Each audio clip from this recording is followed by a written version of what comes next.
Deep brain stimulation చికిత్స కోసం అత్యాధునిక పరికరాలతో Yashoda hospital Hitech City unit సిద్ధంగా ఉందని యశోద హాస్పిటల్కు చెందిన డాక్టర్ రాజేష్ అలుగు తెలిపారు. సంగారెడ్డి ఐఎంఆర్లో ఏర్పాటు చేసిన మీడియా సమావేశంలో ఆయన మాట్లాడుతూ పార్కిన్సన్స్ వ్యాధి పట్ల జాగ్రత్తలు, వ్యాధి లక్షణాలు మరియు వ్యాప్తి గురించి వివరించారు. పీడీఎంఆర్సీ కేసులకు విజయవంతంగా నిర్వహించినట్లు వెల్లడించారు. చికిత్స అనంతరం కోలుకున్న పార్కిన్సన్స్ రోగుల వీడియోలను ప్రదర్శిస్తూ సరైన సమయంలో సరైన వైద్యం తీసుకుంటే మంచి ఫలితాలు సాధ్యమని తెలిపారు. పార్కిన్సన్స్ వ్యాధి పరిస్థితి, అందుబాటులో ఉన్న ఆధునిక చికిత్సల గురించి ప్రజల్లో అవగాహన పెంచడం అత్యంత అవసరమన్నారు.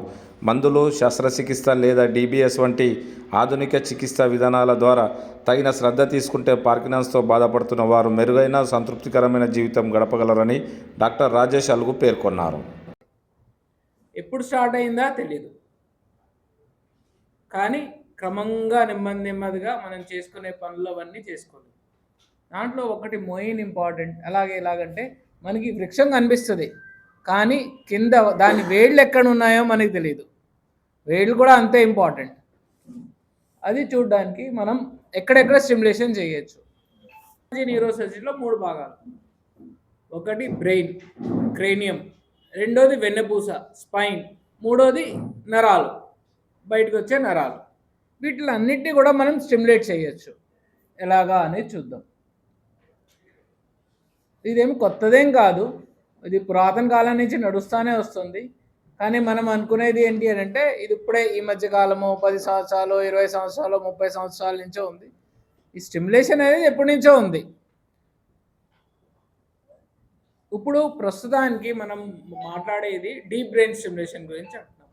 డీప్ బ్రెయిన్ స్టిమ్యులేషన్ కొన్ని వ్యాధులకి అప్రూవల్ ఉంది, FDA అప్రూవల్ ఉంది. అవి ఏంటి అని అంటే first Parkinson's disease, dystonia, essential tremor, epilepsy, obsessive compulsive disorder, తర్వాత కొన్ని రకాల సైకియాట్రిక్ డిసార్డర్స్ కూడా, డిప్రెషన్ కూడా ఇది ఇప్పుడు దాకా. దాని మీద చాలా రీసెర్చ్ నడుస్తుంది. కొంతమందికి ఎక్కువ తినే ప్రాబ్లం ఉంటుంది, వాళ్ళకు నడుస్తుంది. తక్కువ తినే ప్రాబ్లం వాళ్ళకి నడుస్తుంది. వేరే వాటికి చాలా తెలుస్తుంది. సో పార్కిన్సన్స్ డిసీజ్ అనేది దాని మీద మనం మెయిన్గా కాన్సన్ట్రేట్ చేద్దాం. పార్కిన్సన్స్ డిసీజ్ అనేది మనకి సామాన్యంగా తెలిసేది ఏంటంటే వణుకుడు వ్యాధి. అలాగే ఇంకోటి వణుకుడు వ్యాధి అనేది ఎసెన్షియల్ ట్రెమర్. రెండింటికి చాలా వ్యత్యాసం ఉంది. పార్కిన్సన్స్లో వచ్చేది ఒక వణుకే కాదు, దాంతోపాటు వాళ్ళకి ఏమవుతుంది అంటే చేతులు కాళ్ళు గట్టిపడిపోతాయి. ఇంకోటి ఏంటి అని అంటే వాళ్ళ పని చేసే విధానం చాలా స్లో అయిపోతుంది, బ్రాడీకైనేసియా అని అంటాం. ఓకే, ఇవి 3 ఉంటాయి. వణుకుడు వ్యాధిలో ఓన్లీ వణుకుడే ఉంటుంది. సో వాళ్ళు అంతా దాని మీద ఎలాగో నెట్టించుకుని వచ్చేస్తారు. కానీ పార్కిన్సన్స్ డిసీజ్లో ఇవి 2 వచ్చేటప్పటికి వాళ్ళు నడవలేరు, వాళ్ళు సైన్ చేయలేరు, రాయలేరు, ఆలోచన స్లో అయిపోతుంది. సో ఇవన్నీ ఉంటాయి. సో మందుల్లో మెయిన్ అనేది ఏంటంటే డోపామిన్ అనే ఒక కెమికల్ బ్రెయిన్లో తగ్గిపోతుంది ఈ వ్యాధి ఉన్న వాళ్ళకి. ఆ డోపామిన్ని రీప్లేస్ చేయడం, లేకపోతే డోపామిన్ ఏదైతే పని చేస్తుందో ఆ పని చేయగలిగే వేరే మందులను ఇవ్వడం. డిసీజ్ మొదలైనప్పుడు మనం మందులు ఇస్తే వాళ్ళు ఆల్మోస్ట్ నియర్ నార్మల్గానే ఉంటారు. రోజుకి 2-3 టాబ్లెట్స్ చేసుకుంటారు, వాళ్ళ పనులు వాళ్ళు చేసుకుంటారు, ఇంటి పనులు, బయట పనులు చేసుకుంటారు. జనాలకి కూడా తెలియదు. ఇలాగా 2-3 సంవత్సరాలు బాగానే నడుస్తుంది. కానీ దాని తర్వాత, ఎందుకంటే ఇది progressive disorder, progressive degenerative disorder. అంటే క్రమంగా మనకి ఎలాగైతే జుట్టు ఒకసారి తెల్లడం స్టార్ట్ అవుతుందో పెరుగుకుంటానే పోతుంది, మళ్ళీ అది ఆటోమేటిక్గా నల్లగా కాదు. అలాగే ఈ వ్యాధి కూడా క్రమంగా రోజు పెరుగుకుంటానే పోతుంది. ప్రతిరోజు, ప్రతి వారం, ప్రతి నెల, ప్రతి సంవత్సరం పెరుగుకుంటానే పోతుంది. సో మందులు ఏదైతే పనిచేస్తున్నాయో అవి కొన్ని రోజుల తర్వాత పనిచేయడం మానేస్తాయి. ఇలా ముందు కొంగిపోయి ఉంది. ఇంకో ఆమె ఇంటి బయటకు కాదు, ఆమె వాళ్ళ ఇంట్లో బెడ్రూమ్ నుంచి డైనింగ్ రూమ్కి వెళ్ళడానికి ఆమెకి 2 సంవత్సరాల వరకు వెళ్ళలేదు ఆపరేషన్ చేసే కంటే ముందు. ఆమె అలాగా ఇంకా మాట పలుకు లేకుండా ఉండట్లేదు. ఈ పేషెంట్ మందు ఎఫెక్ట్ లేదు అని అంటే ఆమెకి చేతులు కాళ్ళు ఎంత బిగుబెట్టిపోయి ఉంటాయి అని అంటే, ట్రెమర్ ఉంది, వణుకెలాగో ఉంది, కానీ ఆ చేతులు కాళ్ళు బిగుబెట్టిపోయి ఉన్నప్పుడు ఆమెకి 2 మనుషులు, వాళ్ళ హస్బెండ్, వాళ్ళ ఫాదరు ఆ చేతులు కాళ్ళు ఇలా రిలీజ్ చేస్తూ ఉంటేనే ఆమెకి కొంచెం మంచిగా అనిపించేది. ఓకే. ఇంకో మెయిన్ ఇంపార్టెంట్ ఏమవుతుంది అని అంటే పార్కిన్సన్స్ డిసీజ్ వ్యాధి ఉన్న వాళ్ళకి హ్యాండ్ రైటింగ్ మారిపోతుంది. దాన్ని మైక్రోగ్రాఫీ అంటారు. క్లాసికల్గా డిస్క్రిప్షన్ అనేది మైక్రోగ్రాఫియా. అంటే ఇంత పెద్ద అక్షరం రాసే వాళ్ళు ఇంత చిన్నగా రాస్తారు.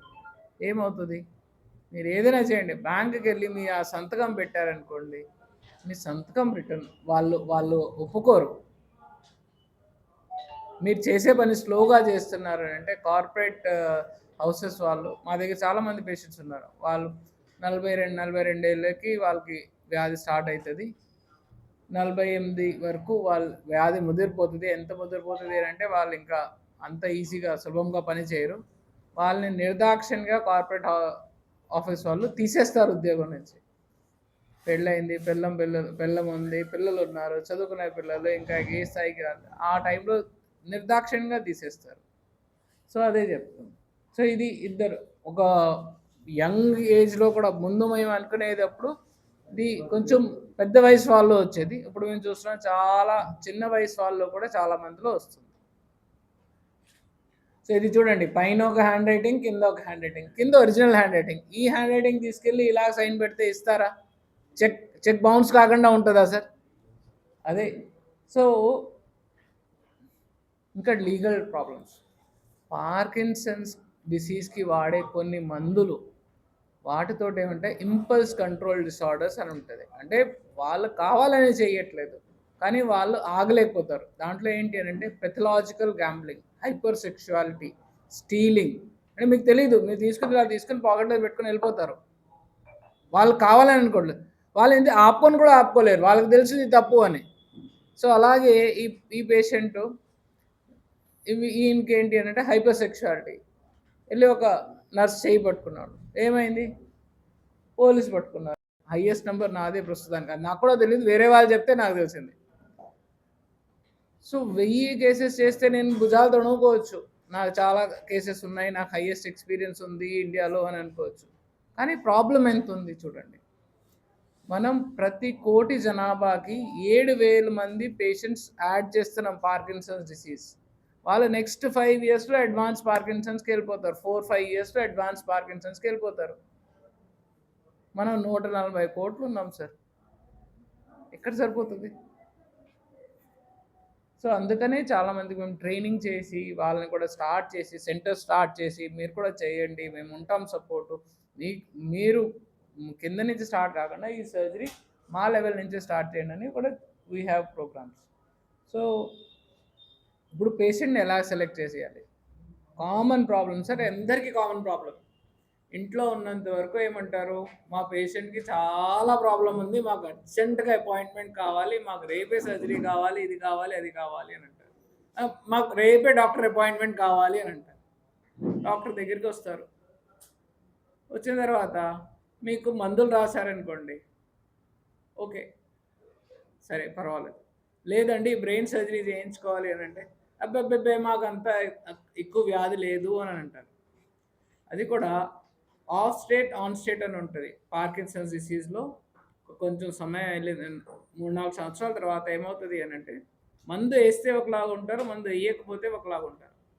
దానికి కావాల్సిన ఎక్విప్మెంట్ యశోద హాస్పిటల్ హైటెక్ సిటీలో ఉన్నది.